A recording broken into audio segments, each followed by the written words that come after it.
পানি ছেড়ে দিয়ে যায়েদ ইবনে আরকাম ডাক দিয়ে বলতেছিলেন, এ মারজানার বেটা, মারজানার ছেলে, তুমি কার মুখের মধ্যে লাঠির আঘাত করো?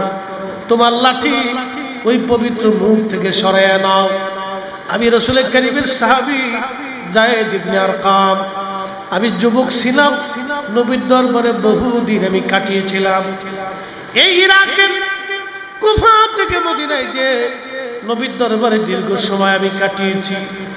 তুমি তোমার লাঠি সরাও মারজানার বেটা। আমি রাসূলুল্লাহর সাহাবী, আমি আমার এই চোখ দিয়ে বহুবার দেখেছি আল্লাহর নবীজি ওই মুখ মুবারকের মধ্যে চুমা লাগাইত। ওই আওলাদের রাসূলের মুখ মুবারক, চক্ষু মুবারকে, ঠোঁট মুবারকের মধ্যে এরকম আঘাত করতেছিলেন, মৃদু মৃদু আঘাত করতেছিলেন, আর তাকে বকাঝকা করতেছিলেন। মসজিদের ভিতরে গভর্নর হাউস একজন বৃদ্ধ সাহাবী ছিলেন, তার নাম ছিল যায়েদ ইবনে আরকাম রাদিয়াল্লাহু আনহু। নবীজির দরবারে তিনি যখন ছিলেন তখন তিনি যুবক ছিলেন, আর ইমাম হুসাইন রাদিয়াল্লাহু আনহু তখন ছোট ছিলেন, শিশু ছিলেন, খেলাধুলা করতেন আল্লাহর নবীজির সঙ্গে। আহা, হযরত যায়েদ ইবনে আরকাম সেই দিন তিনি বৃদ্ধ হয়ে গিয়েছিলেন। লাঠির উপরে ভর দিয়ে প্রিয় নবীজির সাহাবী একটা নজর ইমাম হুসাইনকে দেখার জন্য আসছে। লাঠির উপরে ভর দিয়ে ওই মজলিসের মধ্যে তিনি আসলেন। লাঠির উপরে ভর দিয়ে আসার পরে তিনি দাঁড়ায় দাঁড়াইয়া এই অপমাননা যখন দেখতেছিলেন, তখন নবীজির সাহাবী আর বরদাস্ত করতে পারেন নাই। চোখের পানি ছেড়ে দিয়ে যায়েদ ইবনে আরকাম ডাক দিয়ে বলতেছিলেন, এ মারজানার বেটা, মারজানার ছেলে, তুমি কার মুখের মধ্যে লাঠির আঘাত করো? তোমার লাঠি ওই পবিত্র মুখ থেকে সরাইয়া নাও। আমি রাসূল কারীমের সাহাবী যায়েদ ইবনে আরকাম, আমি যুবক ছিলাম, নবীর দরবারে বহুদিন আমি কাটিয়েছিলাম। এই ইরাকের কুফা থেকে মদিনায় যে নবীর দরবারে দীর্ঘ সময় আমি কাটিয়েছি। তুমি তোমার লাঠি সরাও মারজানার বেটা। আমি রাসূলুল্লাহর সাহাবী, আমি আমার এই চোখ দিয়ে বহুবার দেখেছি আল্লাহর নবীজি ওই মুখ মুবারকের মধ্যে চুমা লাগাইতো, ওই চক্ষু মুবারকের রহমতের নবী চুমা লাগাইতো, ওই চেহারা মুবারকের মধ্যে আমার রাসূল চুমা লাগাইতো, আমি নিজের চোখে দেখছি। তোর লাঠি সরাও রে মারজানার বেটা, তুই জানিস না তুই কোন জায়গায় লাঠির আঘাত করতেছিস? নবীর সাহাবী শুধু আহলে বাইত রাসূলের মহব্বতে তার দেখা এই কথা বলার সাথে সাথে ওবায়দুল্লাহ ইবনে জিয়াদ ডাক দিয়ে বলল, বেটা রাসূলুল্লাহ সাহাবী, বের হয়ে যা, যদি বের না হোস তোরে ঘাড় ধাক্কা দিয়ে এখান থেকে বের করব, আর যদি বের হতে না চাস তোকে এইখানে কিন্তু আমি হত্যা করে ফেলবো। বের হয়ে যা, তাড়াতাড়ি এখান থেকে বের হয়ে যা। চিন্তা করেন, নবীর একজন দামি সাহাবী যায়েদ ইবনে আরকামকে সেই দিন ঘাড় ধাক্কা দিয়ে বের করে দেওয়া হলো। যায়েদ ইবনে আরকাম বলতেছিল, রে মারজানার বেটা, তুমি আমাকে মেরে ফেলে দেওয়ার হুমকি দিচ্ছ। আমি যায়েদ ইবনে আরকাম, একবার না, তুমি যদি আমাকে 1000 বার শহীদ করো, আর 1000 বার যদি আল্লাহ আমার জীবন ফেরায় দেয়, আমি 1000 বার শহীদ হওয়ার জন্য প্রস্তুত আছি। একবার জোরে বলা যাবে কি আল্লাহু আকবার? আহা, সেই দিন আল্লাহ রাসূলের সাহাবীরা তাদের কাছে নিরাপদ ছিল না। কত কঠিন পরিস্থিতি ছিল যে সাহাবে কাব, বৃদ্ধ সাহাবী রাসূল করিমের, তার কাছে নিরাপদ নাই আজকে। সেই দিন ওই মজলিস থেকে যায়েদ ইবনে আরকাম রাদিয়াল্লাহু আনহুকে ঘাড় ধাক্কা দিয়ে বের করে দেওয়া হলো। আহা, পবিত্র মাথা মোবারক নিয়ে যাওয়া হচ্ছিল সিরিয়ার দিকে। অনেক বড় লম্বা ঘটনা, সিরিয়ার দিকে নিয়ে যাওয়া হচ্ছিল। পবিত্র মাথা মোবারক নিয়ে যাওয়া হচ্ছে সিরিয়ার পথে, মরুভূমির রাস্তা, বহু দূর পথ অতিক্রম করার পরে সন্ধ্যা ঘনায় গেল। একটা গির্জা দেখা গেল। এই সিরিয়ার সৈন্যরা গির্জার পাশে যায় ডাক দিল, কেউ আসো। ভিতর থেকে একজন খ্রিস্টান পাদ্রী বের হয়ে আসলো। কে তোমরা? কারা তোমরা? কি জন্য আসছো? ওরা বলল, আজকের রাত আমরা তোমার গির্জায় কাটাইতে চাই, যেহেতু রাত হয়ে গেছে, আজকে রজনীটা তোমাদের এখানে কাটাবো, বিনিময়ে তোমাকে কিছু অর্থ করে দিয়ে দেব আমরা। খ্রিস্টান পাদ্রী লক্ষ্য করে দেখলো তার মাথা বরাবর বর্ষার আগে একটা সুন্দর নুরানি চেহারা, খুবই সুন্দর নূরের চেহারা। আল্লাহু আকবার। তার কর্তৃত্ব মস্তক বর্ষার আগে ঝুলিয়ে রাখা হয়েছে। জিজ্ঞেস করলো, এই সুন্দর নুরানি চেহারার অধিকারী এই পবিত্র মাথা মোবারক তোমরা বর্ষার আগায় কেন ঝুলাইছো? উনি কে? ওনার পরিচয় কি আগে বলো। সৈন্যরা বলল, উনি আমাদের নবী রাসূল করিমের দৌহিত্র ইমাম হুসাইন, ওনাকে আমরা হত্যা করেছি। ওনার মাথা বর্ষার আগে ঝুলাই আমরা সিরিয়াতে ইয়াজিদের রাজ দরবারে আমরা নিয়ে চলে যাচ্ছি।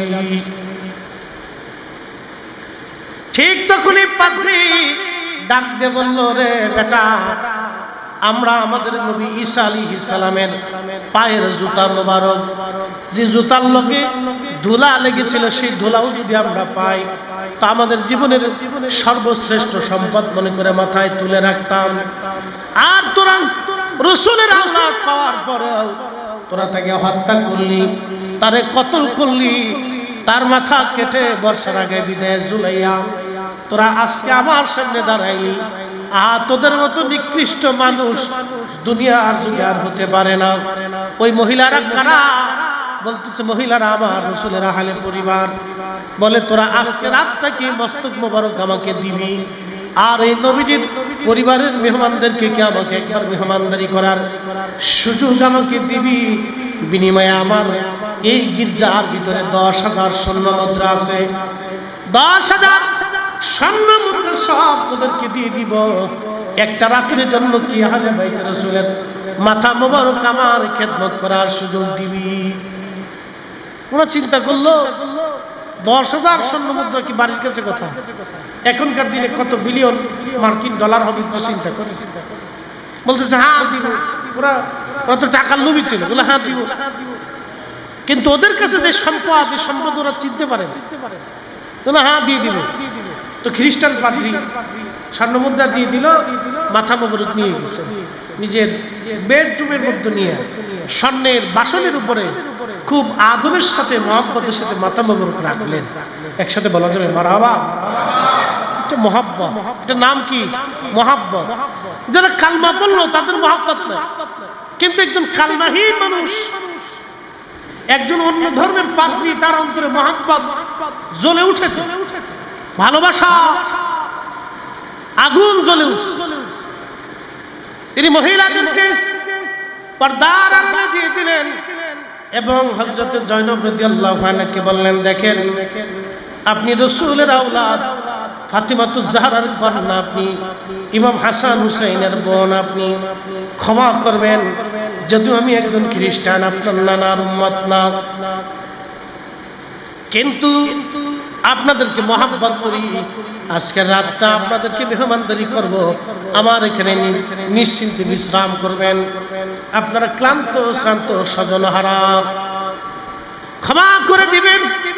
আজকে রজনী আপনাদেরকে খেদমত করতে পারবো না, আমি যতটুকুন পারি কবুল করে নিবেন।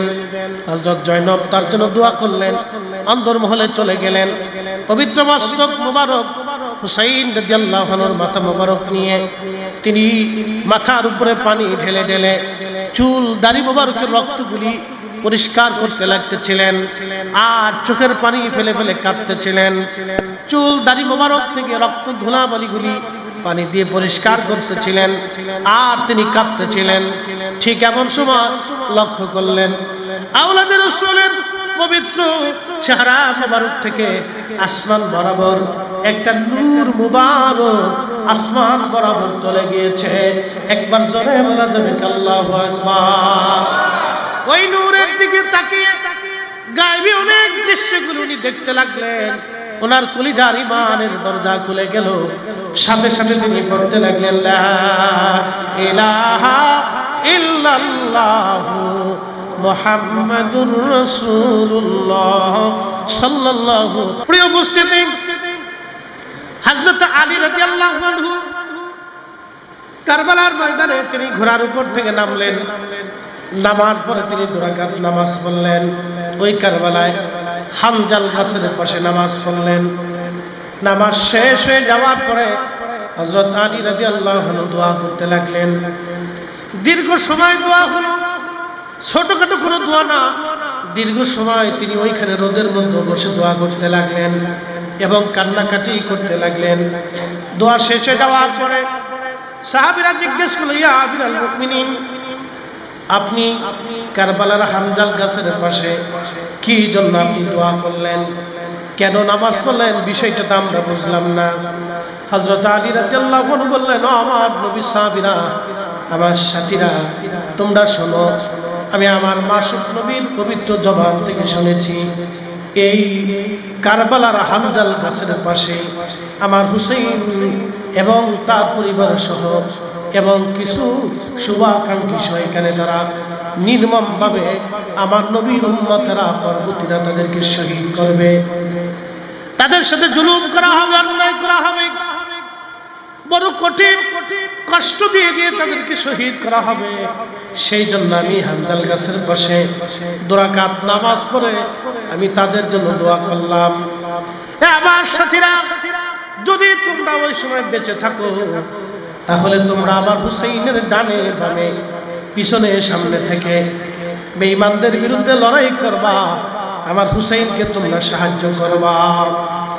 কারণ আমার রাসূলের জবান থেকে শুনেছি, সাহাবায়ে কেরামের শাহাদাতের পরে, সাহাবীদের শাহাদাতের পরে পৃথিবীর মধ্যে সবচেয়ে দামি শহীদ তারা, যারা এই কারবালায় আমার হুসাইনের মহব্বতে শহীদ হয়ে যাবে।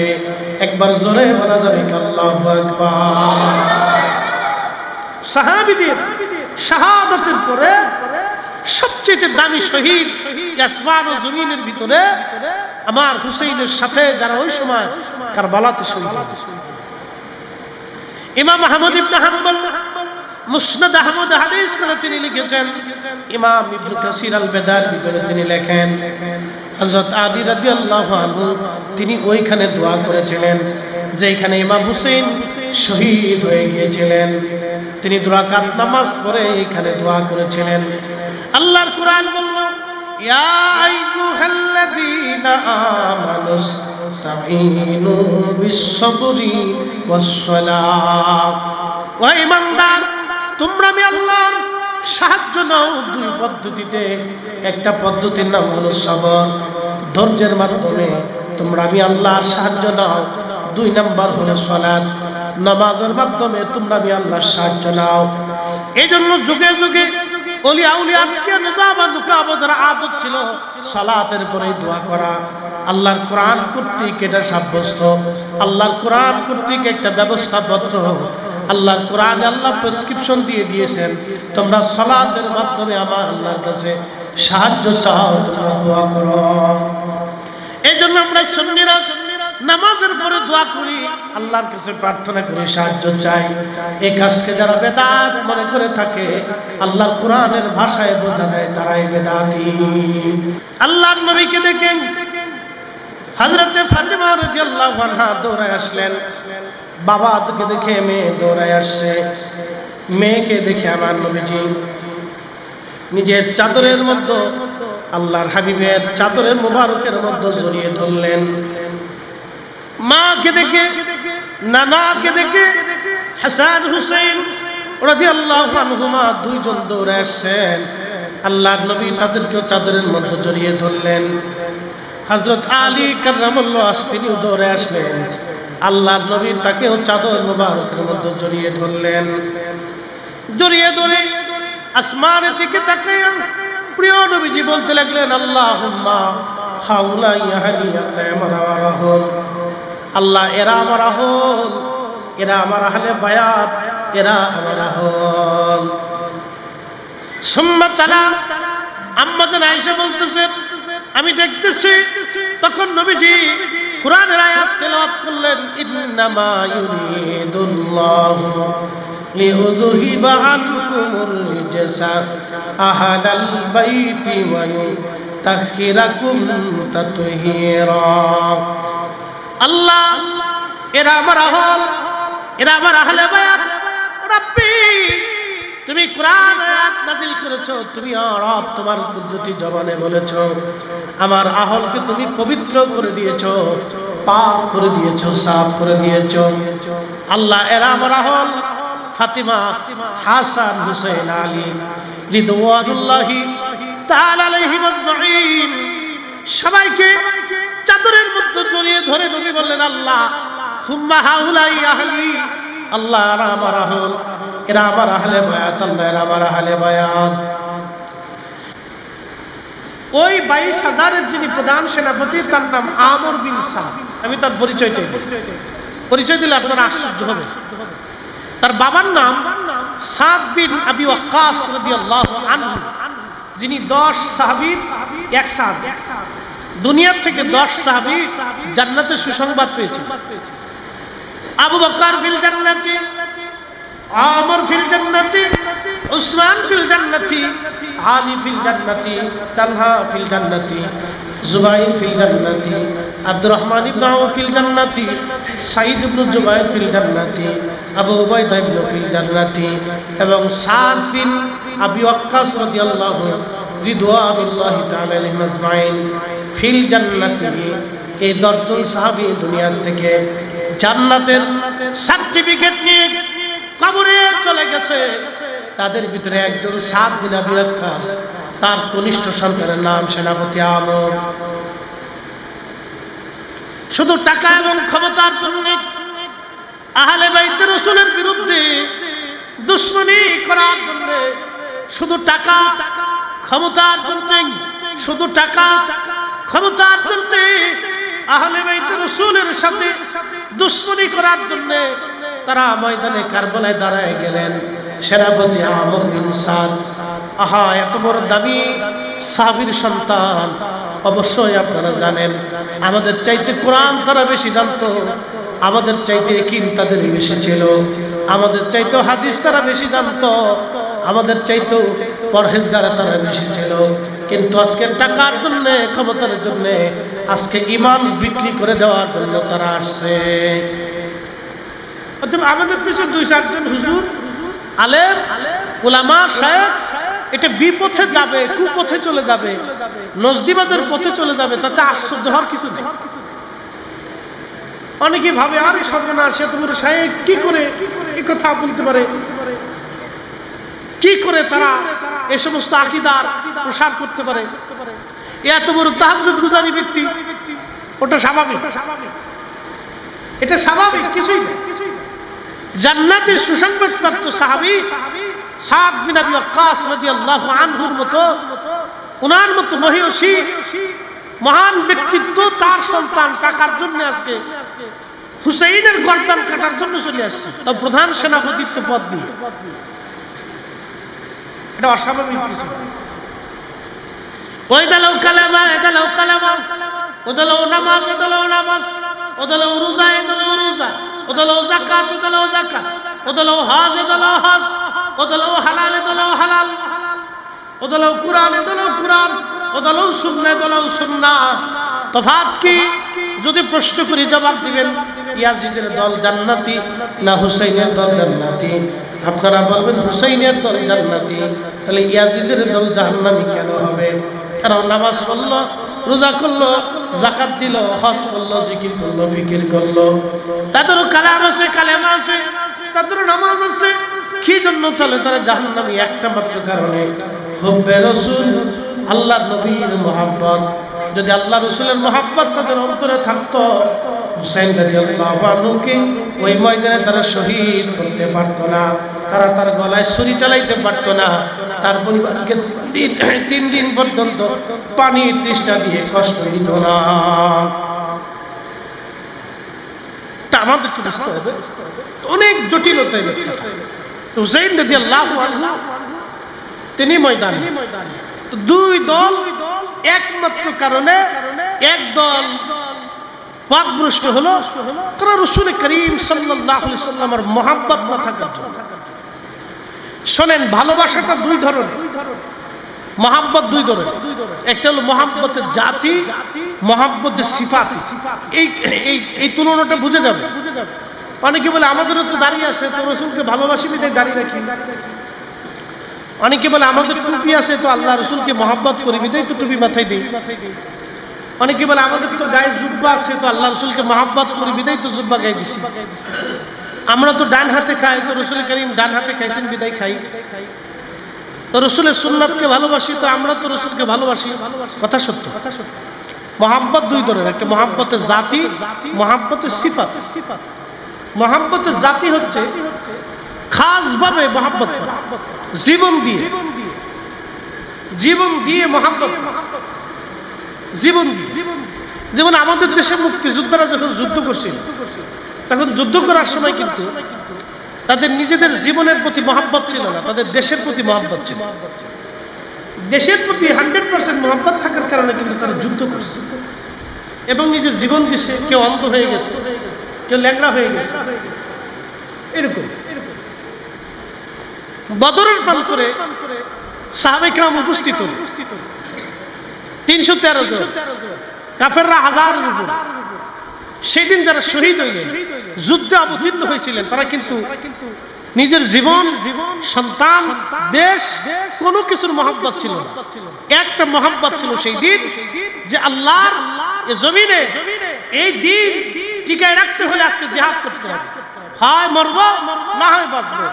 সেই দিন তারা নিজের জীবনকে উপেক্ষা করে যুদ্ধের ময়দানে লড়াই করছিলেন, যার কারণে বদরি যত সাহাবী ছিল আল্লাহ তাদেরকে সবাইকে মাফ করে দিয়ে জান্নাতি বানাই দিয়েছে। আরো জোরে বলবেন সুবহানাল্লাহ। বলে উহুদ জান্নাতে চলে যায়। দুনিয়াতে যদি কোনোদিন কোন জান্নাতের পাহাড় দেখতে চান তাহলে জাবাল উহুদের দিকে তাকাবেন, এটা জান্নাতের পাহাড়। ও যেইভাবে এখন দুনিয়াতে দাঁড়ানো, জান্নাতের ভিতরে সে ওইভাবে দাঁড়ানো থাকবে। একসাথে বলবেন সুবহানাল্লাহ। একটা পাহাড় কি করে জান্নাতে যাবে? নামাজ নাই, রোজা নাই, ফিকির নাই, শরীয়ত নেই, কিচ্ছু নেই, শুধু আল্লাহ রাসূলকে মহব্বত করার কথা। আনা হুব্বে জাবাল জাবাল আনা হুব্বে। রাসূল করিম বলেছেন ও আমাকে ভালোবাসে, আমি ওকে ভালোবাসি। আলা বাবি মিন আবওয়াবিল জান্নাহ, ও জান্নাতের পাহাড়। একসাথে বলা যাবে সুবহানাল্লাহ। ও জান্নাতের দরজার পাশে জাবাল উহুদকে আল্লাহ রাব্বুল আলামিন দাঁড়া করে রাখেন, শুধু ভালোবাসার জন্য। মদিনাতে আরেকটা পাহাড় আছে জাবাল আইন, ওটার নাম জাবালে না, জুলহুলাইফা মসজিদের বাম পাশে পাহাড়টা জাবাল আইন। আল্লাহ রাসূল বলেছেন ও আমার সাথে দুশমনি করে। মদিনা দুইটা পাহাড়, এক পাহাড় রাসূলকে ভালোবাসে আর এক পাহাড় রাসূলের সাথে দুশমনি করে। প্রিয় নবী বলেন জাবাল আইন আমার সাথে দুশমনি করে, আলা বাবি মিন আবওয়াবিন নার, ও জাহান্নামের পাহাড়। শুধু আল্লাহ রাসূলের সাথে দুশমনির জন্য জাহান্নামের পাহাড়। আজকে যারা রাসূল করিমের শান বিরুদ্ধ, রাসূলের ইজ্জত বিরুদ্ধ, নবীর শান যাদের সহ্য হয় না, এই আহলে বাইত রাসূলের মহব্বত যাদের বরদাস্ত হয় না, শুনে রাখেন আর মনে রাখেন, আমল যত লম্বা হোক জান্নাত নসিব হবে না। শুধু একটা ভুলের জন্য, একটা ভুলের জন্য একটা পাহাড় জাহান্নামে চলে গেছে। একটা কাজের জন্য একটা পাহাড় জান্নাতে চলে গেছে। একটা পাহাড় রাসূলকে মহব্বত করার কারণে জান্নাতে চলে গেছে, আর একটা পাহাড় রাসূলের সাথে দুশমনি করার কারণে জাহান্নামে চলে গেছে। প্রিয় উপস্থিতি, এই জন্য আমাদেরকে বুঝতে হবে আজকের মাহফিল অত্যন্ত দামি মাহফিল আপনারা করেছেন শুহাদায়ে কারবালার মহব্বতে। বাংলাদেশের বহু মুসলমান এই মুহররম মাস আসলে 10ই মুহররম চলে যায়, নিজেরা জানে না 10ই মুহররম চলে গেছে, জানে না। বলে হুজুর কারণ কি? দোষ কার? দোষ আমাদের, আপনাদের। আমরা তাদের কাছে সঠিক মেসেজটা পৌঁছাইতে পারি। বহু মুসলমান এই কারবালার প্রতি তাদের কোনো অনুভূতি নাই, আবার বহু মুসলমান শুহাদায়ে কারবালা আসলে মুহররম মাসের 10 তারিখ আসলে যাদের চোখের পানি ঝরে, আহলে বাইত রাসূলের মহব্বতে তারা কান্নাকাটি করে। এই জন্য এই মাসটা অত্যন্ত গুরুত্বপূর্ণ মাস, সময়টা গুরুত্বপূর্ণ, আমাদের বোঝাটা দরকার। আল্লাহ আমাদেরকে কবুল করেছেন, এই বেহেশতের বাগানে আমরা বসতে পেরেছি, আল্লাহ আমাদেরকে মঞ্জুর করেছেন। হয়তো আল্লাহ আমাদেরকে কবুল করেছেন বিদায় আমরা আসতে পেরেছি, যদি আল্লাহ কবুল না করতেন আমরা আসতে পারতাম না। প্রিয় উপস্থিতি, খুবই মনোযোগের সাথে কথাগুলি শুনবেন। আহা দশে কারবালার ময়দানে অনেক লম্বা ইতিহাস, আমি কারবালার ময়দানে আর যাব না। শুধু এতটুকুন বলি, ওনার দেহ মুবারক থেকে মাথা কেটে আলাদা করা হলো। মাথা মুবারক আলাদা করার পরে মাথা মুবারক খানা বর্ষার আগে বিদায়া তারা নিয়ে চলে গেল বর্তমানে কুফা। এই কুফার সেন্ট্রাল গভর্নর মসজিদ ছিল, যে মসজিদে উবাইদুল্লাহ ইবনে জিয়াদ নামাজ পড়াইতো। একটু চিন্তা করেন, আগের যুগের আমির ওমরা যারা ছিল তারা নামাজ পড়াইতো। আগের যুগের আমির ওমরা যারা, তারা নামাজের ইমামতি করত। ধরেন এই জেলার যিনি ডিসি, তিনি জেলা মসজিদে নামাজ পড়ান। এই থানার যিনি প্রধান, তিনি থানা মসজিদে নামাজ পড়ান। তিনি হবেন থানা মসজিদের খতিব, তিনি প্রধান। আচ্ছা আপনারা চিন্তা করেন তো, জেলা মসজিদের ডিসি সাহেব যদি খতিব হন, ইমামতি করেন, তাহলে আশা করি উনি চুরি করার কথা না, ডাইনবাম করার কথা না, দুর্নীতি করার কথা না, বেইনসাফি করার কথা না, দায়িত্ব অবহেলা করার কথা। এই জন্য আগের যুগের আমির উমরারা সালাতের ইমামতি করতেন, নামাজ পড়ে, প্রত্যেকজনই নামাজ পড়ে। সিচুয়েশন চেঞ্জ, যার কারণে আমরা বিপদগ্রস্ত। কৈফিয়ত দেওয়ার মতো কোনো সুযোগ নাই, কৈফিয়ত চাওয়ার মতো কোনো সুযোগ নাই। ধরেন আমাদের দেশের যিনি এসপি সাহেব, তিনি যদি মসজিদে ইমামতি করেন, তাহলে ওই মসজিদে জোয়ান নামাজ পড়ার জন্য হাজার হাজার মুসল্লি উপস্থিত। তখন খতিব উনি নামাজ পড়াবেন, তিনি জেলার পুলিশ প্রধান, তো উনি নামাজ পড়ানোর জন্য দাঁড়াইছেন। এমন সময় ব্যক্তি দাঁড়ায় বলল, স্যার আমার কিছু বক্তব্য আছে, কথা আছে, আপনি নামাজ পড়াবেন, আমার ফয়সালাটাকে দিয়ে দেন। আপনি অমুক জায়গায় এই কাজ সংগঠিত হয়েছে, এখনো ফয়সালা হয়নি। এই যে কৈফিয়তটা, এই যে সুযোগটা, এটা আমাদের এখন আর নাই। পরিস্থিতি সিচুয়েশন ভিন্ন, যার কারণে আমাদের অনেক কিছুই আমরা এখন পাই না। আগের যুগের খেলাফতি ব্যবস্থার ভিতরে এই সিচুয়েশনগুলি ছিল। যিনি রাষ্ট্রের প্রধান, তিনি একবারে সেন্ট্রাল মসজিদে তিনি নামাজ পড়াবেন। ইয়াজিদও নামাজ পড়েছে, সেও কিন্তু নামাজ পড়ে। তো উবাইদুল্লাহ ইবনে জিয়াদ গভর্নর, তিনি কুফার গভর্নর, তিনি সেন্ট্রাল মসজিদে নামাজ পড়তে গেছেন, মিম্বরে বসছে। তো মনোযোগ দিয়ে, হুসেন রাদিয়াল্লাহু আনহুর পবিত্র মাথা মোবারক নিজের পায়ের সামনে, নিচে মিম্বরের নিচে পায়ের সামনে একটা প্লেটের উপরে রাখা হয়েছে। উনি মিম্বরে বসে উনি মসজিদের ভিতরে ভাষণ দিচ্ছে, মুসলমানরা, আমিরুল মুমিনিন ইয়াজিদের বিজয় আল্লাহ দিয়েছে, আর মিথ্যাবাদী হুসাইনের পরাজয় আল্লাহ দিয়েছে। নাউজুবিল্লাহ মিন যালিক। মসজিদে হাজার হাজার মুসলিম, কারো কথা নাই, সবাই চুপ। হাজার হাজার মুসল্লি, সবাই চুপ, কেউ কথা বলে। কি বুঝলে? মুসলমান আছে, মরে গেছে। হাজার হাজার মুসলমান, কারো কথা না, সবাই চুপ। তাহলে যারা নামাজ পড়তে আসছে তারাও বেঈমান, যিনি নামাজ পড়াচ্ছেন তিনিও বেঈমান। তো আমার দেশের দুই একজন হুজুর এরকম বেঈমান হবে, তাতে কিচ্ছু আসে যায়, ও তো চিন্তার কোনো কারণই নেই। হতেই পারে, আগেও ছিল। তো মনোযোগ দিয়ে, হাজার হাজার মুসল্লি, কোন প্রতিবাদ, সব চুপ। উনি ভাষণ দিচ্ছেন, ও মুসলমানেরা, আমিরুল মুমিনিন ইয়াজিদের বিজয় আল্লাহ দিয়েছে, মিথ্যাবাদী হুসাইনের পরাজয় আল্লাহ দিয়েছে।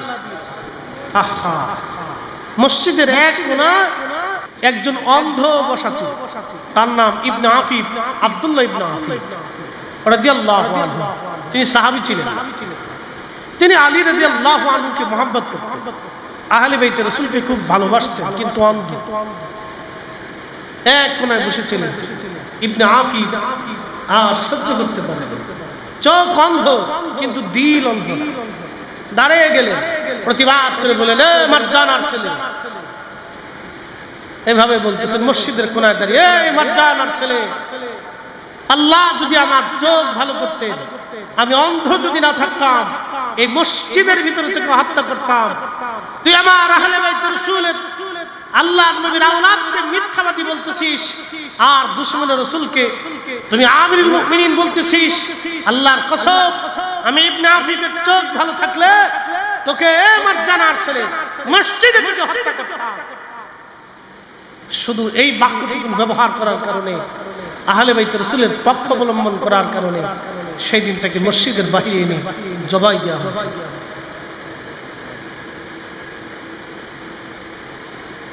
নিজের জীবন গিয়েছিল কিন্তু মিথ্যার কাছে মাথা নত করে নাই। একসাথে বলবেন আল্লাহু আকবার। না হয় না, আরো জোরে আল্লাহু আকবার। মিথ্যার কাছে সেই দিন মাথা নত করে নাই, শহীদ হয়েছে। অন্ধ শাহাদাতের সুধা পান করে ইশকে রাসূলের সুঘ্রাণ নিয়ে তিনি কবরে চলে গেছেন। হাজার হাজার মসজিদে মুসল্লি বলেন এবার ইমানদার কয়জন? ইমানদার কয়জন? একজন। যারা বলেন কয়জন? একজন। তো এরও কালেমা মুসল্লিদের কালেমা আছে, এরও নামাজ মুসল্লিরও নামাজ আছে। এরাও নামাজ পড়তে আসছে তো মুসল্লিও নামাজ পড়তে আসছে। ইবনে আফিফেরও রোজা আছে তো মুসল্লিদেরও রোজা আছে। ইবনে আফিফের জিকির আছে তো মুসল্লিদেরও জিকির আছে। ইবনে আফিফ মুসলমান তো মুসল্লিরাও মুসলমান। তো ইমানদার একজন কেন? একমাত্র কারণ রাসূলের মহব্বত কলিজায় থাকার জন্য। কথা বলেন ঠিক না? একমাত্র